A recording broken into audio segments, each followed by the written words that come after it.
Başkurtlar, günümüz Başkurdistan özerk bölgesinde yaşayan bir Türk topluluğudur. Başkurt ismi hakkında pek çok fikir bulunmakla birlikte Bozkurt veya Beş Ogur anlamına geldiği düşünülmektedir. Bir takım kaynaklarda ise kelimenin anlamı olarak başka kabile insanlarıyla karışan kabile, orman insanlarıyla karışmış olan kabileler şeklinde anlamlar çıkarılmaktadır. Başka kabile insanları, orman insanları olarak tanımlanan grup büyük ihtimalle kuzeyde bulunan Finlerdir. Bu Fin halkları ile Başkurtlar arasında sıkı bağlar oluşmuş, dil alışverişleri yaşanmıştır. Bu durum günümüzde Kuzey Başkurtları ile Güney Başkurtları arasında hız farkına yol açmıştır. Güney Başkurtları Arap ve Fars kültüründen etkilenmiş, Kuzey Başkurtları da Finler ile münasebetleri dolayısıyla etkilenmişlerdir. Karışmış kabile şeklindeki anlamlar da Kuzey Başkurtları üzerinden ortaya atılmaktadır. Elbette ki kültürler arası etkileşim mevcuttur. Ancak bu durum Başkurtları başka kabile insanlarıyla karışan kabile şeklinde niteleyecek düzeyde olmamıştır. Tüm bu deliller bir araya getirildiğinde Başkurtların Türk olduğu kesinleşmektedir. Tüm bunları anlattığımıza göre Başkurt tarihini anlatmaya başlayabiliriz. Başkurtlar ile ilgili erken dönemde pek kayıt bulunmamasına karşın onların Aral Gölü ve Buhara çevresinde yaşadıklarını saptayabiliyoruz. Başkurtlar bu bölgelerde uzun süre yaşamış, 8. yüzyılda ise kuzeye doğru göç etmeye başlamışlardır. Bu göç ile günümüz Başkurdistan'a gelen Başkurtlar göç hareketini bu noktada durdurdular. Böylece kuzeyde Finler ile, güneyde Oğuzlarla ve Peçeneklerle, batıda da Bulgarlar ile komşu oldular. İbn Fal'dan Başkurtları Şaman inancına sahip 12 boydan oluşan bir kabile şeklinde anlatır. Ayrıca Başkurtlar hakkında şöyle der: Türk kabileleri arasında en şerir, en güçlü, insan öldürmeyi hiçe saymakla en ileri gideni. Ayrıca İslami dönem kaynaklarında Başkurtlar iç Başkurtlar ve dış Başkurtlar olarak ikiye bölünmektedir. Bu taksim Frank kaynaklarında da mevcuttur. İç Başkurtlardan kasıt Başkurdistan'da yaşayan Başkurtlar olurken dış Başkurtlar ile Macarlar kastedilmektedir. Pek çok kaynakta da Macarlar Başkurt olarak adlandırılır. Macar kralı yerine Başkurt kralı denir. Bu durum Macarlar ve Başkurtların aynı coğrafyada yaşamış olmasından ileri gelmektedir. Daha sonraları Macarlar bu coğrafyadan göç etmiş, önce Terköz'e gelmişler, daha sonra da Karpatları aşarak Macaristan coğrafyasına varmışlardır. Bu halkların iç içe yaşamış oluşu özellikle seyyahlar, rahipler ve diplomatlar tarafından yanlış yorumlanmaya sebebiyet vermiştir. Sonuç olarak Başkurtların aslen Macar olduğu, 13. yüzyılda Türkleştiği iddiası oluşmuştur. Diğer taraftan Macarların da Türk olduğu iddiası varlık göstermiştir. Bu videoda Macarlar hakkında daha fazla bahsetmeyeceğiz.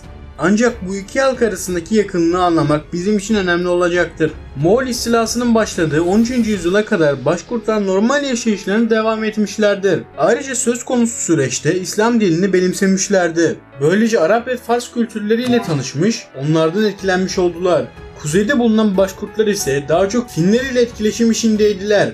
Başkurtlar 13. yüzyılda başlayan Moğol istilasına karşı direnmemişler, aksine Moğollara tabi olmuşlardır. Sonraki yüzyılda Moğol İmparatorluğu parçalanmış, Altın Orda, İlhanlı, Çağatay ve Kubilay Hanlıkları meydana gelmiştir. Bunun üzerine Başkurtlar zaten bölgenin hakim gücü olan Altın Ordu'ya bağlılıklarını sürdürme kararı almışlardır. Böylece yaklaşık 200 yıl boyunca Altın Ordu Hanı'na tabi bir vaziyette yaşamlarını sürdürmüşlerdir. Ancak Altın Ordu'nun Fethet devrine girmesi ve parçalanması sonrası bu tabiyet bozulmuştur. Bu dönemde bölgenin siyasi yapısı tamamıyla değişmiştir. Önceden tek bir devlet bünyesinde bulunan Türk grupları bulundukları alanlarda kendi devletlerini kurmuşlardır. Bu devletler Karadeniz'in kuzeyinde bulunan Kırım Hanlığı, Don İdil Havzası'nda bulunan Büyük Orda, Hazar Gölü'nün kuzeyinde kurulmuş Nogay Orda, daha doğuda kurulan Kazak Hanlığı ve Sibir Hanlığı, Rus hududunda ise Kazan Hanlığı'dır. Bu karmaşık ortamda Kuzey Başkurtları Sibir Hanlığı'na tabi olmuşlardır. Ancak güneyde bulunan Başkurtlar Nogaylara bağlıydılar. Bu noktada Başkurtların sınıf ve kabile teşkilatına değinmemiz gerekiyor. Başkurt ülkesinde memleketin idaresi hanlara ve hanlara tabi olan mirzaların yönetimindeydi. Bu mirzalar genellikle Nogay Tatarlarından oluşmaktaydı. Bu Nogay Tatarları Tatarca konuşur, Tatarların yaşadıkları bölgede kalırlardı. Bir de köylü sınıf vardı. Bu sınıf genellikle Türk ve Fin olanlar şeklinde bölünmüş, Türk köylülere tipter, Fin köylülere bobul denilmiştir. Bu köylüler devlet işlerine pek karışmaz, hayvancılık ve tarımla ilgilenirlerdi. Daha önce bahsettiğimiz gibi Altınordu Devleti bölünmüş, kuzeyde bulunan Başkurtlar Sibir hanlarına tabi olmuşlardı. Ancak güneyde Nogay mirzaları daha etkin olduğundan bu topraklar Nogay orduya bağlanmıştır.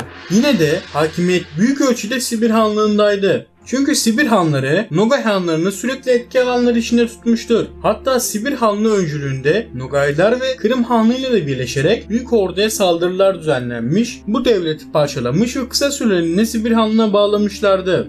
Diğer yandan Osmanlı Devleti de Kırım hanlığı üzerinden bölgede etkiliğini arttırmaya çalışıyordu. Yine de Sibir hanlığı kadar tesirli olamıyorlardı. Bu dönemlerde Başkurtların da tabi olduğu Sibir hanlığı iç meselelerle de uğraşmaktaydı. Devletin kurucusu olan İbak Han, Şibani soyundan gelen kudretli bir handı. Sibir yurdundan Kazan'a kadar yayılan bir etki alanına sahipti. Öyle ki 1487 yılında Kazan Hanı İlham'ın Ruslarca esir edilmesine karşın Ruslara bir uyarı göndermiş ve İlham'ın serbest bırakılmasını istemiştir. Devlette etkin olan bir diğer grup Taybuolardı. Bu sülale 1495 yılında İbak Han'ı öldürtmüş ve devletin yönetimini ele geçirmişti. Bu Taybuolar devleti uzun bir süre yönetmişlerdi. Tarihler 1552 yılını gösterdiğinde güçlü bir Türk hanlığı olan Kazan Hanlığı Ruslar tarafından istila edilmişti. Bu durum Rusların yayılımcı politikasının başlangıcı olarak düşünülebilir. Rusların Kazan Hanlığı'nı işgal etmesiyle birlikte çevre Türk hanlıklarına bir korku havası sarmıştı. Öyle ki 1555 yılında Sibir Hanı olan Yadigar Han 4. Ivan'a tabiyet bildirmiş, yıllık haraç ödemeyi kabul etmiştir. Bununla birlikte Ruslara tabi olmaya karşı olan Şibani sülalesi bir isyan hareketine girişmişti. Ruslar Kazan'dan sonra Asterhan Hanlığı üzerine yürümüş, 1556 yılında burayı da topraklarına katmışlardır. Bu hanlık konumu itibariyle çok önemlidir. Çünkü bölgenin ticaret merkezi burasıdır ve epey zengin bir yerdir.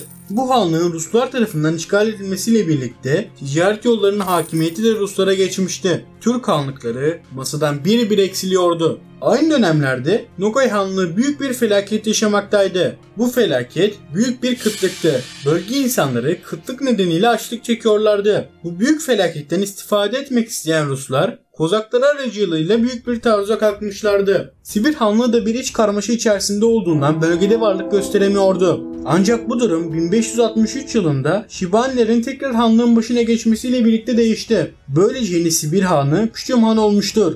Ruslar durdurulamıyor, Türk hanlıklarını teker teker istila ediyorlardı. Ancak bu durumu kabul etmeyecek, milletini örgütleyecek ve direnecek bir lider elbet ki çıkacaktı. Bu video hoşunuza gittiyse beğeni butonuna basmayı ve kanalıma abone olmayı unutmayın. Görüşlerinizi yorum kısmında belirtebilirsiniz. Bir sonraki videoda görüşürüz.